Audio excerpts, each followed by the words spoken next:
Radiant, senang banget bisa ketemu lagi di Ibadah Pelajar minggu ini. Gimana kabarnya teman-teman semua? Udah mulai adaptasi dengan kelas baru di sekolah? Semoga makin semangat ya teman-teman. Kalau masih agak kaget sama pelajaran atau lingkungan baru, tenang aja, itu bagian dari proses. Hari ini kita mau bahas topik yang menurut saya relate banget sama anak muda. Planning with purpose, alias merencanakan hidup kita dengan tujuan. Bukan hanya tujuan asal tujuan, tetapi tujuan dari Tuhan, yaitu divine purpose.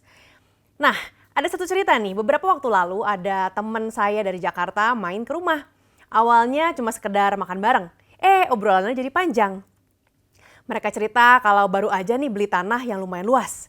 Karena suami saya adalah seorang arsitek, mereka nanya, desain apa ya yang bagus buat tanah ini? Jawaban suami saya lumayan bikin mereka berpikir. Dia bilang, jangan dulu mikirin desainnya, tentuin dulu apa tujuannya. Mau jadi rumah tinggal, mau jadi kos-kosan, mau jadi kafe, atau malah mau jadi tempat ibadah. Teman saya awalnya cuma berpikir, bikin rumah sederhana aja deh, gimana nanti sisanya. Tapi setelah diskusi mereka sadar, kalau punya lahan yang luas tapi tujuannya cuma seadanya, hasilnya juga terbatas. Tapi kalau mikir lebih jauh, dengan purpose yang jelas, lahan itu bisa jadi sesuatu yang lebih besar, bahkan memberkati banyak orang. Dari situ saya juga jadi diingatkan, hidup kita itu kayak tanah itu teman-teman. Kalau kita cuma jalani hidup tanpa arah, ya udah yang penting gini dulu, yang penting itu dulu. Hasilnya ya udah bisa biasa-biasa aja. Atau bahkan hasilnya membuat kita kecewa. Tapi kalau kita hidup dengan purpose dari Tuhan, hasilnya pasti luar biasa. Nah, sama-sama mari kita berdoa, minta Tuhan memberikan tujuan hidup bagi kita sebelum kita melanjutkan mendengarkan firman Tuhan. Tuhan Yesus, kami bersyukur untuk Tuhan yang memberikan tujuan bagi kami. Engkau memberikan kami divine purpose, tujuan yang mulia, tujuan yang ilahi, yang bahkan melampaui pemikiran manusia. Ajar kami Tuhan selama kami mendengarkan firman Tuhan di waktu ke depan ini agar kami dapat memahami rencanamu dan kami dapat menangkap hatimu berjalan dalam rencanamu. Dalam nama Tuhan Yesus kami siap menerima divine purpose dari Tuhan. Amin. Teman-teman, di Efesus 2 ayat 10 ditulis begini.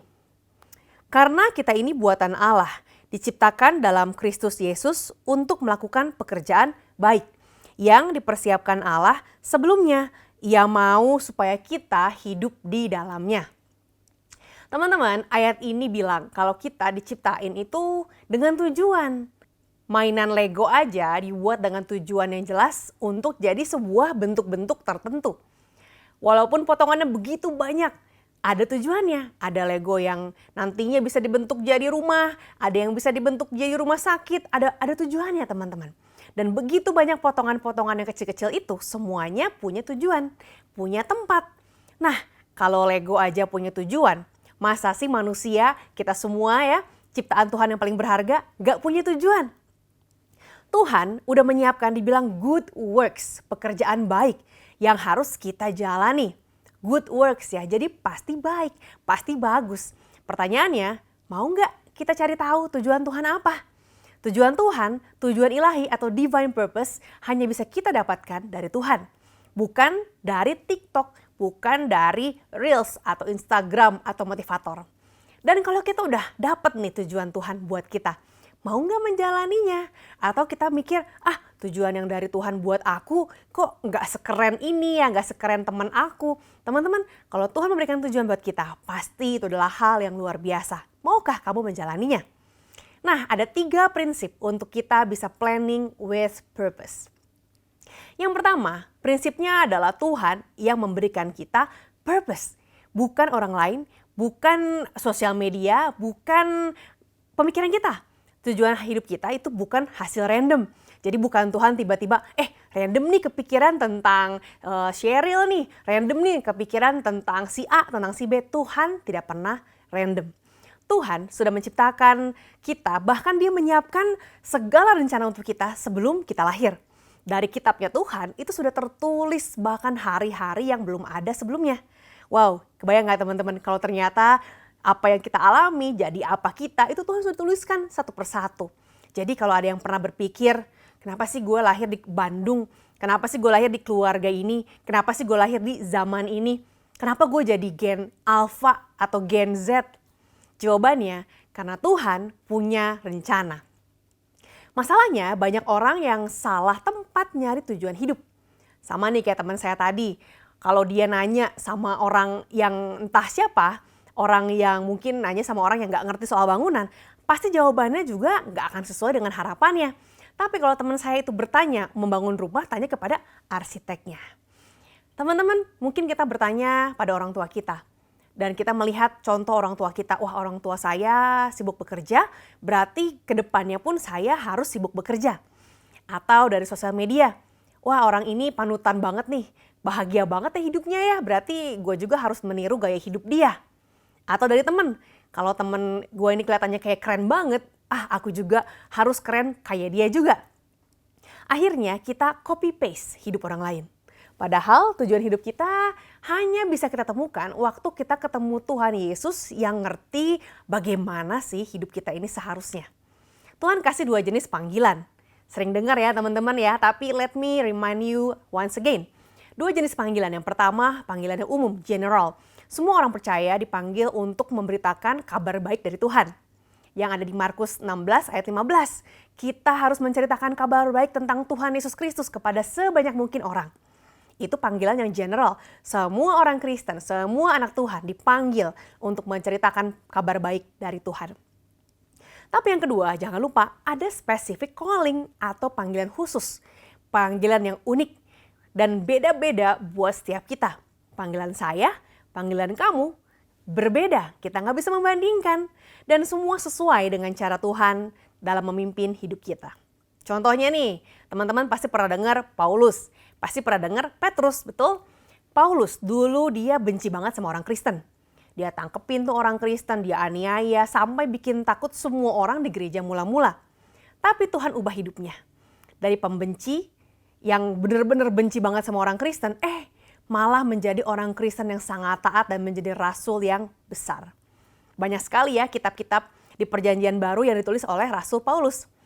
Itu bukti kalau Tuhan bisa pakai siapa aja, bahkan yang kelihatannya seperti salah orang. Kayak gak mungkin deh orang separah itu, gak mungkin deh orang senakal itu. Bagi Tuhan tidak ada yang tidak mungkin.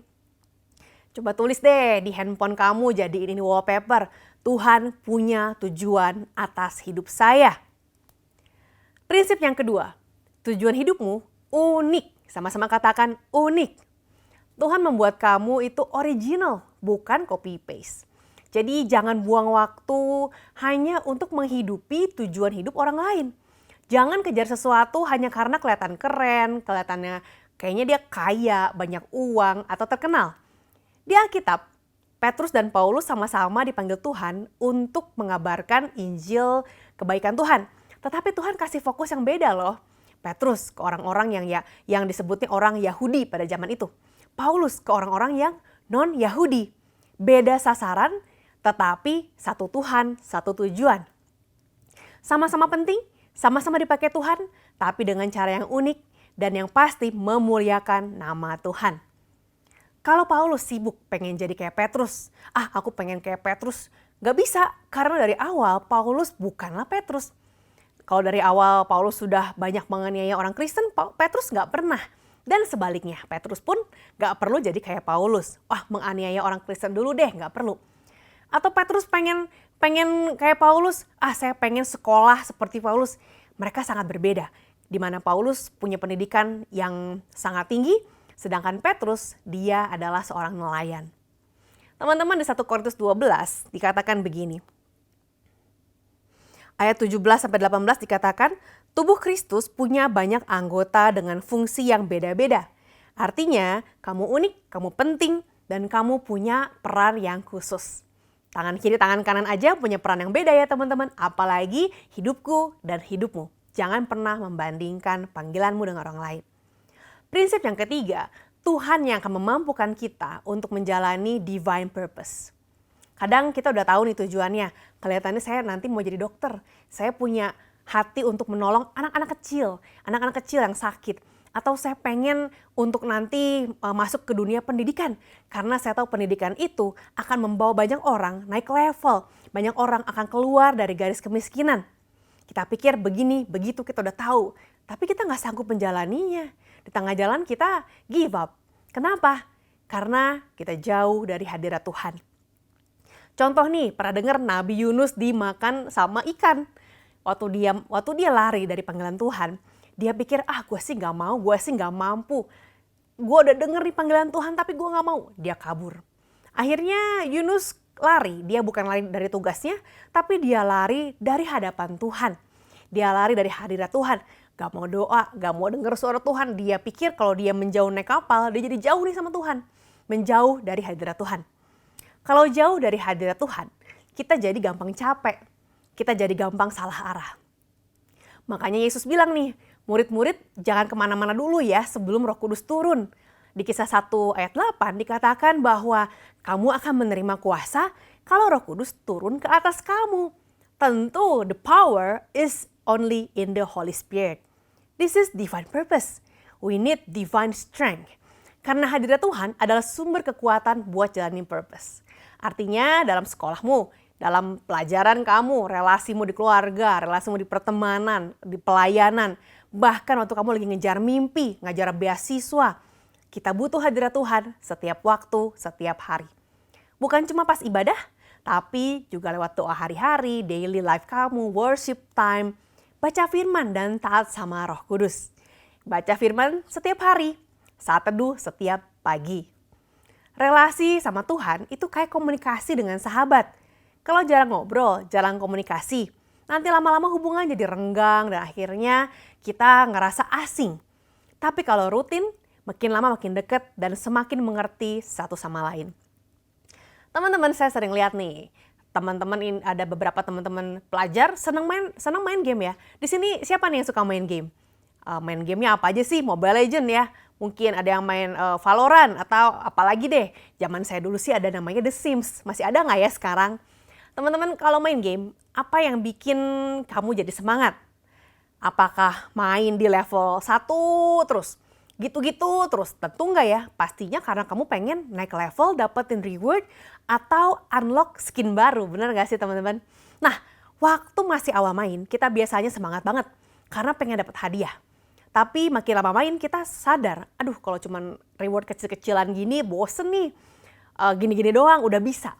Yang bikin kita betah untuk main terus lagi dan lagi karena dalam perjalanannya ada naik level. Teamwork sama temen, ada goal besar di game itu, ada raja terakhir katanya ya. Sama juga dengan hidup kita. Kadang kita ini ikut Tuhan karena pengen berkat Tuhan aja. Ibaratnya kita cuma ngejarin daily rewardnya, akhirnya lama-lama bosen. Kita cuma pengen, pas tiap doa tenang rasanya. Teman-teman, that's right, tapi itu gak cukup. Tuhan mau agar kita menyadari bahwa yang paling penting adalah hubungan kita dengan Tuhan. Bukan sekedar hadiah-hadiah kecil. Bukan sekedar waktu kita doa Tuhan tolong jangan hujan, lalu hujan gak jadi turun. Tuhan tolong biar ulangan gak jadi, lalu ulangan gak jadi. Enggak sekedar hadiah-hadiah kecil aja. Waktu kita dekat dengan Tuhan, hidup kita kayak karakter yang lagi di buff katanya. Ada kekuatan baru, ada arah baru, ada power up baru untuk menghadapi tantangan. Teman-teman, kalau sekarang nih kalian sudah menjalani 2 bulanan lah kurang lebih di semester baru, ayo kita cek. Ayo kita lihat apakah kamu sedang berjalan dalam tujuan hidupmu. Atau apakah kamu sudah berbeda arah. Harusnya arahnya begini, kamu begitu. Kalau Tuhan dari awal bilang, aku mau kamu jadi dokter. Aku mau kamu menyelamatkan banyak orang. Tentu kamu harus rajin supaya nilai-nilai IPA kamu, fisika kamu, biologi kamu bagus. Jangan sampai kamu pikir, saya mau menyerah deh. Saya udah gak mau lagi ambil kelas-kelas yang hitungan, saya udah menyerah. Akhirnya visi Tuhan pun akan sulit tercapai. Mari kita mulai lagi dari awal, mulai lagi restart di semester ini dengan cara yang baru. Jangan cuman survival mode. Jangan cuman yang penting sekolah tiap hari, yang penting lewat aja deh. Tapi jalani hidup dengan divine purpose, yaitu purpose dari Tuhan. Balik lagi ingat 3 prinsip tadi. Tuhan berikan kita tujuan, tujuan itu unik dan Tuhan yang memampukan kita menjalankan divine purpose dari Tuhan. Mari kita berdoa dan mengambil komitmen untuk berjalan dalam tujuan hidup dari Tuhan. Tuhan Yesus, kami bersyukur karena hari ini ada anak-anak Tuhan yang sungguh mau berjalan dalam tujuan Tuhan. Hari ini Tuhan hamba berdoa bagi setiap anak-anak Tuhan yang ingin berjalan dalam hari-hari yang bermanfaat, bukan hanya sekedar jalan dalam hidup. Dan bagi teman-teman Tuhan, kami berdoa Tuhan, bagi setiap anak-anak Tuhan yang rindu untuk kembali pada Tuhan, menerima Tuhan Yesus Kristus sebagai Tuhan dan Juru Selamat. Aku berdoa biar Tuhan menyentuh hati mereka dimanapun mereka berada, dan hidup mereka dikembalikan kepada Tuhan. Hari ini juga Tuhan, bagi setiap teman-teman, pelajar SMP, SMA, dimanapun mereka berada, yang mau untuk mengambil komitmen berjalan dalam visi Tuhan. Biar mulai hari ini sungguh Tuhan yang memberikan kekuatan, dan kalau mereka sudah lelah dalam menjalani tujuan hidup, Tuhan sendiri memberikan mereka kekuatan baru. Terima kasih Tuhan, kami serahkan hidup kami dan kami berkomitmen untuk berjalan dalam visi Tuhan untuk hidup kami. Dan saat ini jemaat Allah, angkatlah tanganmu dalam nama Bapa, Putra, dan Roh Kudus. Biar Roh Allah yang memberikan kamu kekuatan, memampukan engkau berjalan. Ketika engkau masuk, engkau diberkati. Ketika engkau keluar, engkau diberkati. Biar Tuhan Allah yang memberikan engkau keberhasilan selama hatimu mengasihi Tuhan. Dalam nama Tuhan Yesus, semua yang sudah menerima berkat Allah, sama-sama kita katakan amin. Teman-teman, kalau teman-teman perlu dukungan doa, kamu bisa scan QR Code di bawah ini. Ada pendoa yang siap untuk mendoakan kalian. So happy weekend, God bless you.